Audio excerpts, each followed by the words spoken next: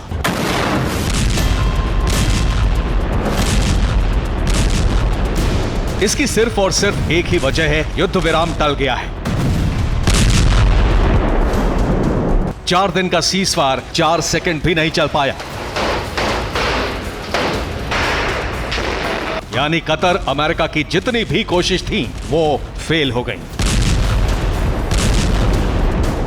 अब सवाल उठ रहा है कि सीजफायर क्यों नहीं हो पाया? आखिरी वक्त पर इजराइल क्यों पीछे हट गया? क्या हमास की नई शर्तों ने नेतन्याहू को बेचैन कर दिया, या फिर ईरान के षड्यंत्र में इजराइल फंसते फंसते रह गया? जो कहा जा रहा है और जो दिख रहा है, कई मीडिया रिपोर्ट के मुताबिक सीजफायर टाले जाने की जो मुख्य वजह सामने आई हैं वो इस तरह है। हमास की तरफ से युद्ध विराम करार पर हस्ताक्षर आखिरी वक्त तक नहीं किए गए। आखिरी वक्त पर हमास ने शर्तें बदलकर सीजफायर डील को उलझा दिया। हमास की तरफ से रिहा किए जाने वाले बंधकों की लिस्ट नहीं दी गई। जबकि इजराइल की तरफ से छोड़े जाने वाले फिलिस्तीनी नागरिकों की लिस्ट जारी कर दी गई थी। और इस बीच हमास की तरफ से टॉप लीडरशिप पर हमले और गिरफ्तारी नहीं करने की शर्त ने डील को फंसा दिया। हालांकि कतर के प्राइम मिनिस्टर शेख मोहम्मद बिन अब्दुल रहमान अल थानी को भरोसा है कि अभी भी बात आगे बढ़ सकती है, जबकि अमेरिका की तरफ से कहा जा रहा है कि हमास और इजराइल में सहमति बनने के आसार हैं। इस बीच इजराइल ने कहा है कि उम्मीद है शर्तों पर सहमति हो जाएगी, लेकिन क्या होगा कहा नहीं जा सकता। उधर हमास ने डील टलने के पीछे इजराइल को जिम्मेदार ठहराते हुए कहा है कि आईडीएफ की बमबारी की वजह से बंधकों की लिस्ट नहीं दे सके।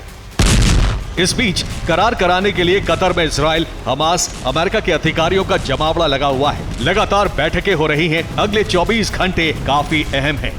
हालांकि इस सब के बीच गाजा और लेबनान फ्रंट पर दोनों तरफ से हमले जारी हैं।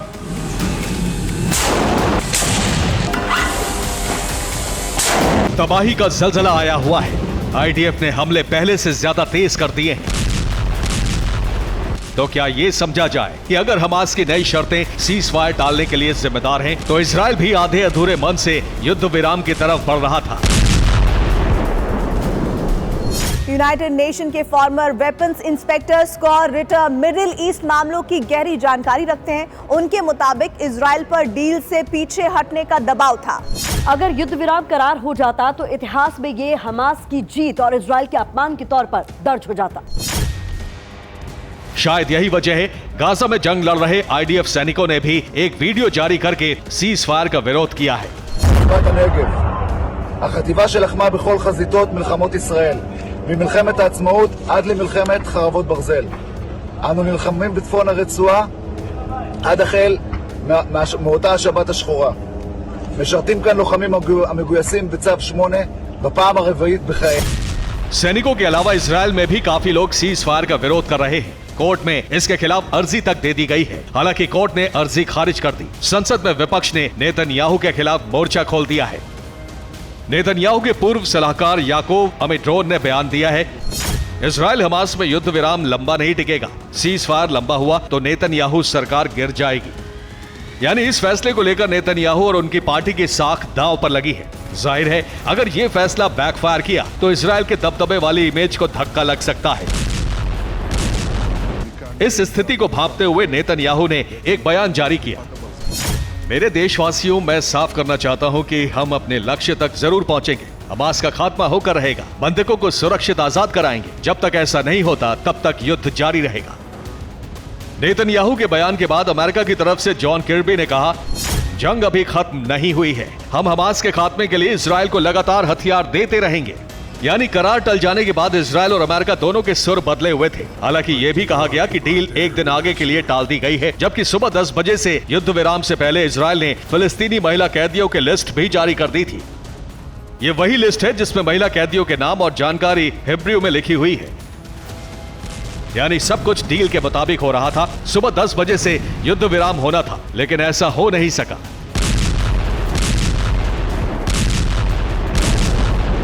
बल्कि 10 बजे हमास ने एक वीडियो जारी करके अपने मंसूबे जता दिए।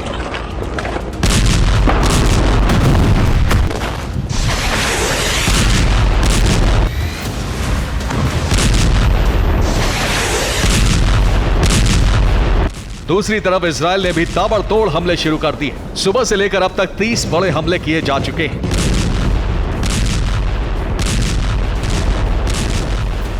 यानी युद्ध और युद्ध विराम की कोशिशें एक साथ जारी हैं। उधर ईरान ने इस सारे मामले पर कह दिया है कि वक्त इजराइल के साथ नहीं है। ईरान के विदेश मंत्री आमिर अब्दुल्हियान वेस्ट एशिया के दौरे पर हैं। इस्लामिक मुल्कों को एकजुट करने की कोशिश की जा रही है। इसी बीच ईरान ने हाइपरसोनिक मिसाइलों का एक वीडियो जारी करके अपने तेवर दिखाए हैं कि वो हर परिस्थिति के लिए तैयार है।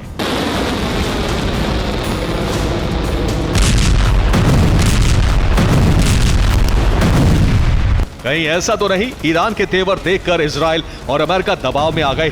कहीं ऐसा ना हो सीज फायर की आड़ में इजराइल पर बड़ा हमला हो जाए, इसलिए इजराइल फ्रंट फुट पर आकर हमले करने लगा।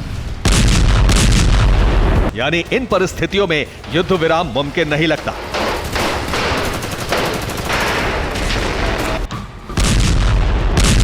यह अलग बात है, इजराइल ने दिखावे के लिए मोसाद चीफ को सीज फायर कराने की कमान बेशक सौंप दी हो। Bureau report TV9 Bharatvarsh.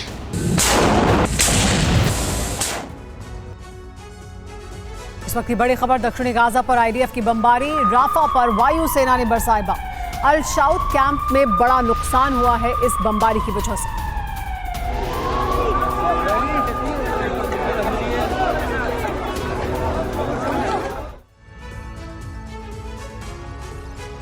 Israel अब तक कई सबूत पेश कर चुका है कि अल शिफा अस्पताल के नीचे हमास की सुरंगों का सबसे बड़ा जंक्शन है। यहां हमास के सबसे महफूज और सबसे बड़े ठिकाने मौजूद हैं। अब अल शिफा के कतरी कॉम्प्लेक्स के नीचे का वीडियो जारी किया गया है। आईडीएफ ने दिखाया है कि सुरंगों में हमास ने क्या क्या इंफ्रास्ट्रक्चर बना रखा है और कितने घातक हथियार छिपा रखे हैं। इन सुरंगों में उतरने के बाद हमास के सफाई का ऑपरेशन तेज कर दिया गया है। सुपर प्राइम टाइम में हमने 25 अक्टूबर को दिखाया था कि हमास के खिलाफ जल बम प्लान तैयार हो चुका है। अब वही प्लान सुरंगों में एक्टिवेट कर दिया गया है।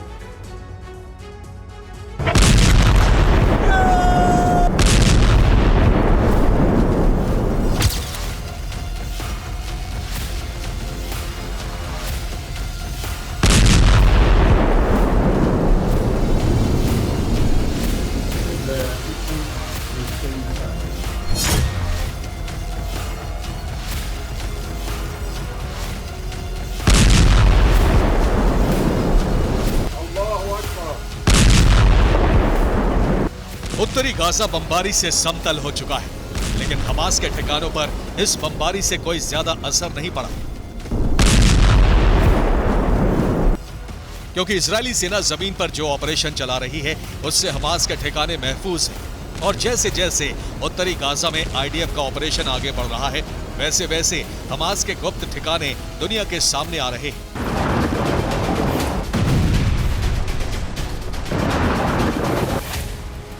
अल शिफा के नीचे हमास की सुरंगों का नेटवर्क है और अब इन सुरंगों की हकीकत सामने आ रही है।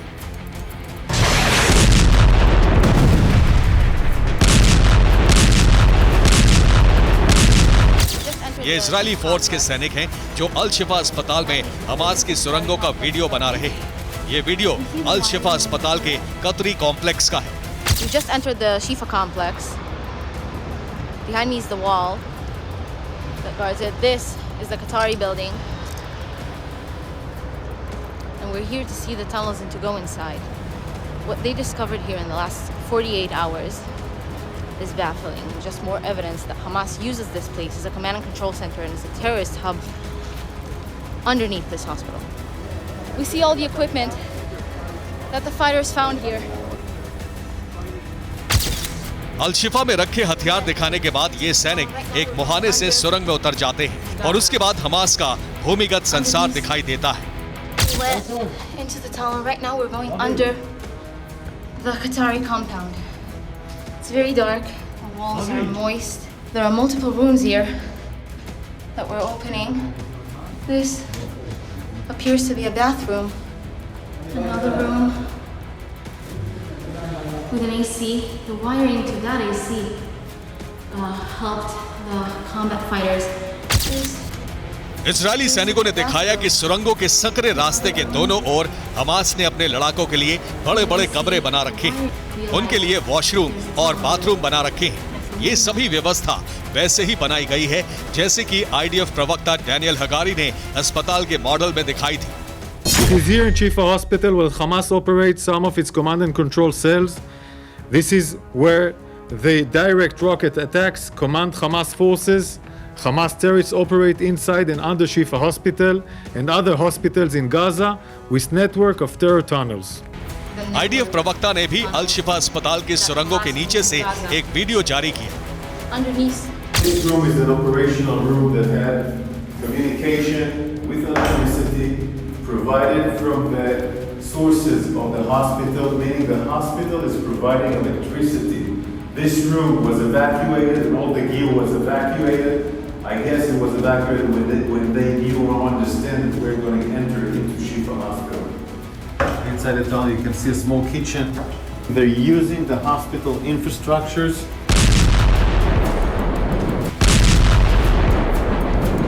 हमास के इन सुरंगों को अब साफ किया जा रहा है। और जैसे जैसे आईडीएफ सुरंगों में आगे बढ़ रही है, वैसे वैसे कुछ हमास लड़ाके हथियार भी डाल रहे हैं।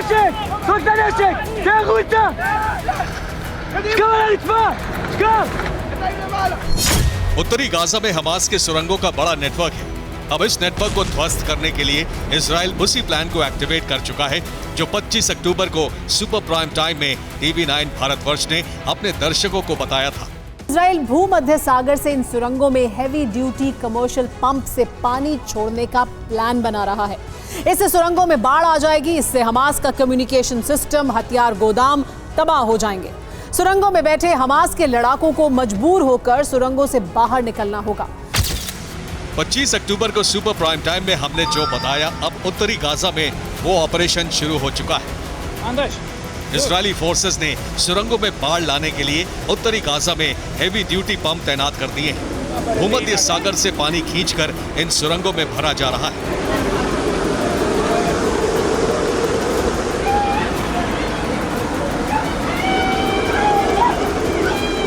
हमास को सुरंगों से निकालने या फिर डुबोकर मारने का ऑपरेशन तेज हो चुका है। इजराइल दुनिया को यह दिखाने में कामयाब रहा है कि हमास फिलिस्तीनियों को ढाल की तरह इस्तेमाल कर रहा है और उसका ग्राउंड ऑपरेशन करना जायज है। Bureau report, TV9 Bharatvarsh.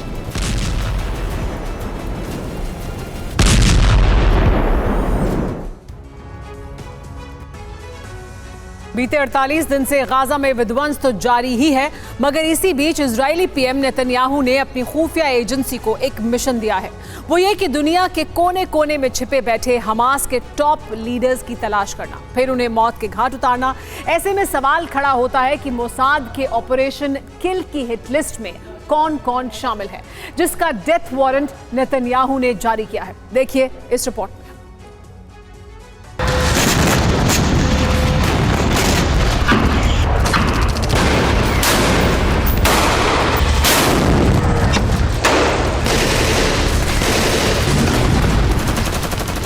Israel Hamas के बीच गाजा में जारी बारूदी कोहराम को रोकने के लिए सीज फायर का ऐलान किया गया, मगर युद्ध विराम सिर्फ दिखावा साबित हुआ है। और यकीन मानिए, गाजा में आईडीएफ का विध्वंसक प्रहार जारी है। वहीं हमास का पलटवार भी जारी है। हालांकि अब तक इजरायली सेना हमास के लड़ाकों को चुन चुनकर मौत के घाट उतार रही थी। गाजा में फैली हमास के सुरंगों के मकर जाल को नेस्तनाबूद कर रही थी। मगर अब इजरायली पीएम बेंजामिन नेतन्याहू ने हमास के खिलाफ ऑपरेशन किल इंटरनेशनल का आगाज किया है, जिसका मकसद है दुनिया के किसी भी कोने में मौजूद हमास की टॉप लीडरशिप को मारना, हमास के टॉप कमांडर्स का अंत करना।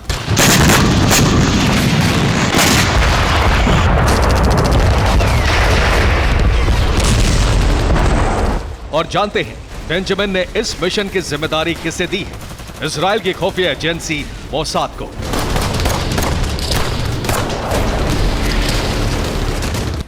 नेतन्याहू पर हमास के खात्मे का दबाव बढ़ रहा है। एक तरफ गाजा फ्रंट पर वॉर जारी है, लेकिन गाजा छोड़ दुनिया के अलग अलग कोने में छिपे हमास के चीफ और टॉप लीडर्स को अब टारगेट करने का प्लान बनाया गया है, जिनमें शामिल हैं इस्माइल हानिया, प्रमुख हमास की राजनीतिक विंग, मोहम्मद दाइफ, प्रमुख हमास की military wing, Marwan Issa, chief al Qassam brigade, Abu Marzouk, chief commander Hamas, Khaled Mashal, top commander Hamas. यही वो 5 चेहरे हैं जिन्हें हमास की रीढ़ माना जाता है। इन 5 चेहरों के इर्द गिर्द हमास की पूरी प्लानिंग होती है। आपको बता दें कि इस्माइल हानिया फिलहाल कतर में मौजूद है, क्योंकि ये हमास की राजनीतिक विंग का प्रमुख है। मगर हानिया को छोड़ हमास के किसी भी लीडर की लोकेशन कहां है, उसका ठिकाना कहां है, इसकी जानकारी नहीं है। लिहाजा नेतन्याहू ने हानिया समेत हमास की टॉप लीडरशिप की हिट लिस्ट मोसाद को सौंप दी है और मोसाद को यह टास्क दिया गया है कि उसके एजेंट दुनिया के अलग अलग कोनों में जाएं और हमास के प्रमुख नेताओं से जुड़ी डिटेल खंगालें और फिर उन्हें वहीं मौत के घाट उतार दें, जिससे इजराइल का इंतकाम पूरा हो सके। Bureau report, TV9 Bharatvarsh. क्या हमास अब अमेरिका से भी बदला लेगा? शक इसलिए क्योंकि अमेरिका में एक हैरान करने वाली वारदात हुई। कनाडा और अमेरिका को जोड़ने वाले पुल पर एक कार में जोरदार धमाका हुआ। मरने वालों की पहचान नहीं हुई है, लेकिन इस घटना के बाद अमेरिका के कई शहरों में हाई अलर्ट है।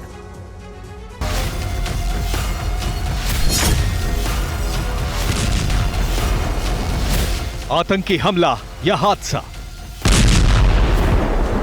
अमेरिका के बॉर्डर पर जलती हुई एक कार ने सुपर पावर को सवालों में उलझा दिया है, बड़े खतरे का संकेत दिया है और अमेरिका में सतर्कता बढ़ गई है। तस्वीर बुधवार की है। अमेरिका और कनाडा को जोड़ने वाले नियाग्रा फॉल्स के पास पुल से एक कार गुजर रही थी, तभी उसमें जोरदार धमाका हो गया। कनाडा की तरफ से आ रही कार रेनबो ब्रिज के अमेरिकी हिस्से पर चेक पॉइंट के पास एक बैरियर से टकरा गई और हवा में कई फीट ऊपर उछल गई। घटना के बाद 3 इंटरनेशनल बॉर्डर को बंद किया गया। लास्ट में वाहन चालक समेत 2 की मौत हुई। 2 अमेरिकी अधिकारी भी जख्मी हो गए। अमेरिकी एजेंसी FBI ने जांच शुरू कर दी है।